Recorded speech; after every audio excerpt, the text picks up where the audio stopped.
আমাদের সরকার সমর্থিত যে প্রচার মাধ্যম, এই প্রচার মাধ্যমে আপনারা সবকিছু দেখেছেন।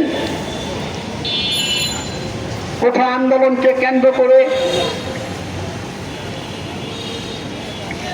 এই মাসের বিশেষ করে 16 তারিখ থেকে সারা দেশে যেই ছাত্র সমাজের স্বতঃস্ফূর্ত আন্দোলন, এরকম নজিরবিহীন শান্তিপূর্ণ আন্দোলন আমরা আমাদের ছাত্র জীবনে 80-র দশকে স্বৈরাচার বিরোধী আন্দোলন করেছি। আমার পাশে 69-এর গণ অভ্যুত্থানে যারা নেতৃত্ব দিয়েছেন, কমরেড মন্টু ঘোষ সহ নেতৃবৃন্দ আছেন, তারা উপস্থিত আছেন। এমন কোন শান্তিপূর্ণ ছাত্র আন্দোলন বাংলাদেশের ইতিহাসে খুব কম হয়েছে। সেই শান্তিপূর্ণ আন্দোলন কিভাবে এইরকম হত্যাকাণ্ডের শিকার হতে হলো আপনারা সবই শুনেছেন। আমাদের দেশের সরকারের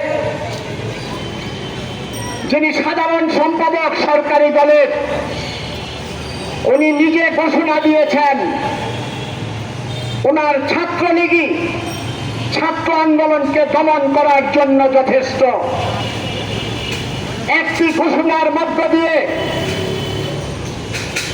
সারা বাংলাদেশ রক্তাক্ত হয়েছে।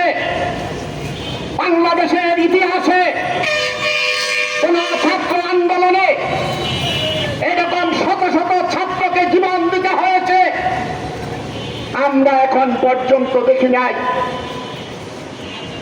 69-এর গণ অভ্যুত্থান নয়, ওই 62 শিক্ষা আন্দোলন, 52-র ভাষা আন্দোলন, 69-এর গণ অভ্যুত্থান, 66-র 6 দফা আন্দোলন, সকল আন্দোলনের শহীদদেরকে যদি একত্র করা হয়, তারপরও এই আন্দোলনে যেই সংখ্যাটি আমরা সরকারি প্রচার মাধ্যমে জেনেছি অনেক বেশি হয়েছে। আজকে আমরা শোক জানাতে এসেছি।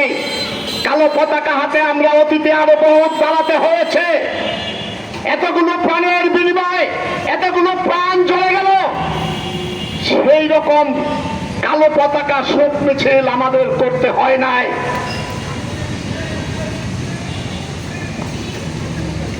এখন পর্যন্ত এতগুলো প্রাণ ঝরে গেল, যাদের কারণে প্রাণ ঝরে গেল তাদেরকে আইনের মুখোমুখি তো দূরের কথা, শুধু ঘোষণা হয়েছে। মাননীয় প্রধানমন্ত্রী তিনি বলেছেন বিচার বিভাগীয় তদন্ত করবেন। তদন্ত কমিটি হয়েছে, আমরা লক্ষ্য করলাম। তদন্ত কমিটিও গঠন হয়েছে।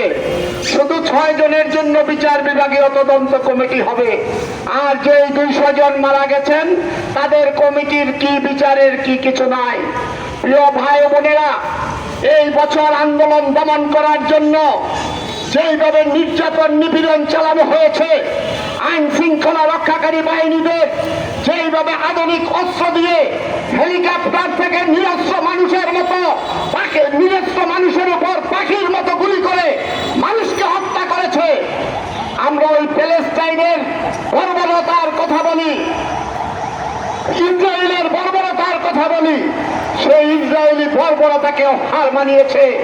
সংগ্রামী ভাই ও বোনেরা, আমাদের এই দেশে স্বাধীন বাংলাদেশে আমরা যদি আন্দোলনকারীদেরকে বিভিন্নভাবে দমন করার জন্য, আন্দোলনকারীদেরকে ভিন্ন খাতে প্রবাহিত করার জন্য মুক্তিযুদ্ধের বিরুদ্ধের কথা বলি, কোনো লাভ হবে না। আমার এই দেশ 30 লক্ষ শহীদের রক্তের মধ্য দিয়ে এই দেশ স্বাধীন হয়েছে। আপনি আমি ইচ্ছা করলেই কাউকে রাজাকার বলতে পারবো না, রাজাকার বানাতে পারবো না। প্রিয় ভাই বোনেরা, সারা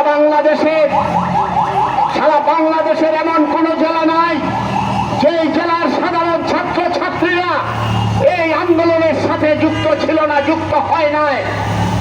সারা বাংলাদেশের সকল জেলায়, 64টি জেলায়, সকল জেলায় ছাত্ররা মাঠে নেমেছে। বাংলাদেশের কোন আন্দোলনের ইতিহাসে এত ব্যাপক মানুষের, ছাত্র শ্রমিক জনতার অংশগ্রহণ ওই পাকিস্তান ব্রিটিশ আমল থেকে আরম্ভ করে এখন পর্যন্ত আমাদের ইতিহাস বলে না।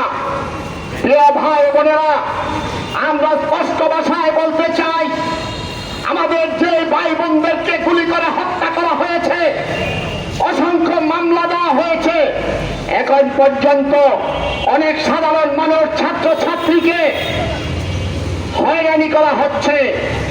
স্বরাষ্ট্রমন্ত্রী মহোদয়, আপনি বলছেন কোন নিরপরাধ মানুষকে, কোন সাধারণ ছাত্র ছাত্রীদেরকে হয়রানি করা হবে না।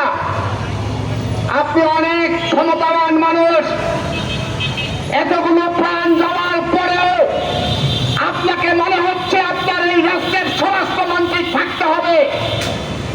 আমাদের প্রশ্ন আসে, পৃথিবীর কোন স্বরাষ্ট্রমন্ত্রী এতগুলো হত্যাকাণ্ডের পর ক্ষমতায় থাকতেন কিনা? নিশ্চয়ই পদত্যাগ করতেন।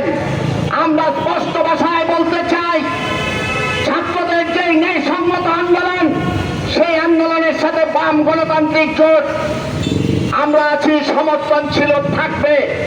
ছাত্রদের যে ন্যায়সঙ্গত দাবি এবং আমার দেশের সাধারণ মানুষকে যেভাবে স্বাধীনতা বিরোধী বানানোর চেষ্টা আপনারা করছেন, সেইখান থেকে বিরত থাকুন।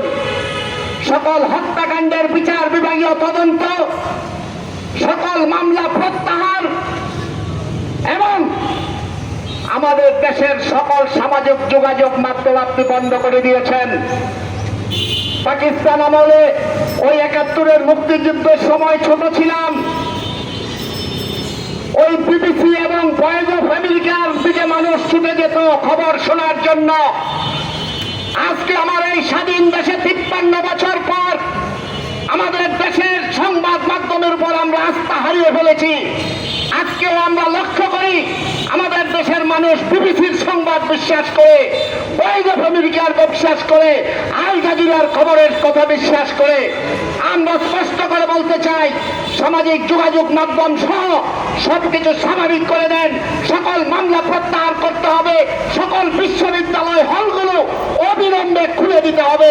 ছাত্রদেরকে দাবিয়ে রাখা যাবে না। ছাত্রদিকে কেউ দাবিয়ে রাখতে পারে না, আপনারাও রাখতে পারবেন না। সকল শহীদদের স্মৃতির প্রতি শ্রদ্ধা জানিয়ে এবং মামলা প্রত্যাহারের দাবি জানিয়ে আমাদের মিছিলে আপনারা